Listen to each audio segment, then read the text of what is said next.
Josh Kerr crossed the finish line in London, looked up at the clock, and froze. 60,000 fans held their breath for 1 second.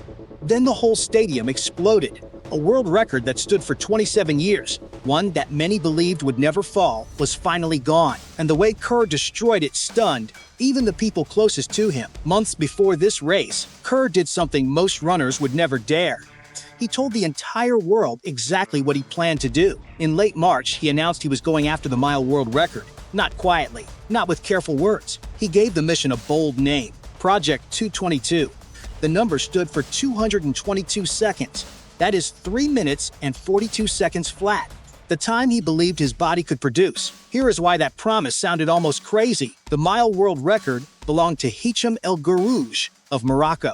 He ran 3:43:13 in Rome back in 1999. For 27 years, nobody could touch it. Olympic champions tried and failed. World champions tried and failed. The record simply refused to break.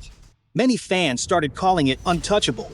And the mile is not just any race. It is the most famous distance in running history. It is the race where Roger Bannister broke the 4-minute barrier in 1954 and changed sport forever. The mile does not appear at the Olympics, so its record only falls when someone chooses to hunt it. El Guerrouj's mark had survived an entire generation of hunters. Kerr's own best mile was 3:45:34, which he ran in 2024. That made him one of the fastest milers who ever lived, but it was still more than 2 full seconds slower than the record. In the mile, 2 seconds is a lifetime. To break this record, Kerr would need to run faster than he had ever run before. Not by a little, by a lot. So why call his shot 4 months early? Kerr explained it in a simple way. He said the sport needs moments. With no Olympics and no outdoor world championships that season, he had one clear target. He wanted every fan watching. He wanted the pressure. Most athletes hide from that kind of weight. Kerr invited it into his life and carried it every single day. What makes this story even bigger is where Kerr was coming from. His previous season ended in heartbreak. He was defending his world 1,500-meter title in Tokyo when his calf muscle tore during the final. His title defense died right there on the track. For a runner chasing history, a torn calf can wreck everything. But Kerr rebuilt himself piece by piece. And this is not some unknown runner we are talking about. This is the 2023 World 1,500-meter champion. This is a man with 2 Olympic medals, including silver from Paris. Champions like this do not accept a torn calf as their final chapter. He returned indoors and won the World 3,000-meter title in Poland. That victory proved his body was healthy again. Then the real mission began. He moved his training to Albuquerque, New Mexico. The city sits high above sea level, where thin air makes every workout brutal but builds a powerful engine. He shared his training on YouTube so fans could follow the whole journey. His sponsor built him custom spikes and a special speed suit for one single race. His coach, Danny Mackey, revealed how focused the plan was. Unlike Kerr's normal races, this one was built completely around the clock. The team even watched other races around the world, just in case someone else broke the record first and changed the math. Every piece pointed to one date. July 18, the Diamond League meeting at London Stadium. 60,000 fans, his home crowd. One race to keep the loudest promise in track and field. And record attempts fail all the time. One slow lap, one moment of doubt, and 4 months of work would collapse in front of the whole world. The plan was built with total care. Kerr's own training partner, Brandon Kidder, took the job of first pacer. Kidder blasted the opening lap in 54.75 seconds, right on record tempo. Kerr sat a few strides back and passed the first lap in 55.3, fast but under control. Zahn Rudolph helped carry the pace next. Kerr hit 800 meters in 1 minute 51.1 seconds. Halfway done, and the record was still alive. But this is the exact point where record attempts usually die. The pacers step off the track, the legs start burning. The clock shows no mercy, and the athlete is left completely alone. That is exactly what happened. The pacers stepped aside, and Kerr took the lead with 600 meters still to run. He passed 1,200 meters in 2:46:39 as the crowd roared louder with every stride. American star Yared Nuguse tried to hang on his shoulder. He could not do it.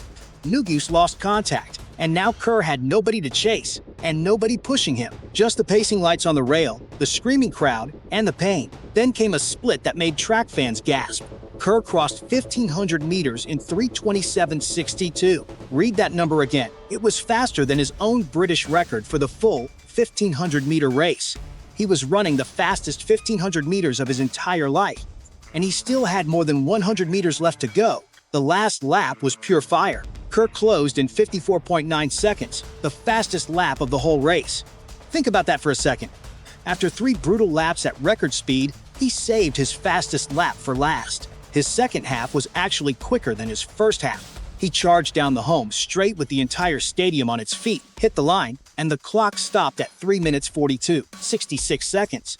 London Stadium turned into pure madness. Josh Kerr had just destroyed a 27-year-old world record, exactly like he promised. He took 0.47 seconds off El Guerrouj's mark.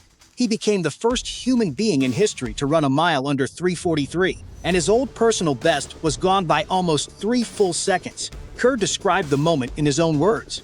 He said it was just him, his shoes, and the track. He said he was absolutely deaf in the last 110 meters because the noise from the crowd was so loud his ears simply shut down. He also admitted he nearly lost it at the end, but found a way over the line. Behind him, the field was stacked with talent. Nuguse finished second in 3:45.69. Britain's Jake Hayward ran a personal best of 3:46.73 for third.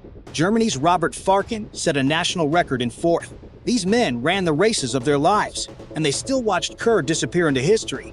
The timing data later showed just how perfect the run was. From 900 meters to the finish, every single 100-meter segment stayed between 13.7 and 13.9 seconds. That is a machine level of control. While everyone behind him was fading, Kerr never slowed down at all. Here is a detail that makes Kerr's run even more special. When El Guerrouj set his record in Rome, he had helped the entire way. Noah Ngeni chased him to the line and finished just 0.27 seconds behind. That desperate battle dragged El Guerrouj to the record. Kerr had no battle at all. He ran the final 400 meters completely alone. No rival on his shoulder. No one to pull him through the pain. Just his own mind against the clock. Trank legend Sebastian Coe stood near the finish line and watched everything. Coe called it as good a record as there is and said the run was executed foot perfect. He predicted Kerr will go on to do incredible things. Kerr then signed the famous Emsley Car Mile book and collected a 50,000-pound prize for the world record. And Kerr is not finished. 2 weeks after London, his plan was to chase Commonwealth gold in the mile on home soil in Scotland. The man from Edinburgh racing his favorite distance in front of his own country as the fastest miler who ever lived. But one bigger question hangs in the air. How fast can Kerr really go? His target was 222 seconds, which means 3:42 flat. He ran 3:42.66. So by his own bold number, there is still more time left to take. At 28 years old, with healthy legs and total belief, that barrier could be his next hunt. El Guerrouj's record survived for 27 years. Kerr's record might not last nearly that long, because the man most likely to break it is Josh Kerr himself. One promise in March. 4 months of crushing pressure. One perfect race. Josh Kerr destroyed a 27-year-old world record and changed the mile forever. If you enjoyed this story, hit the like button and subscribe for more track and field coverage.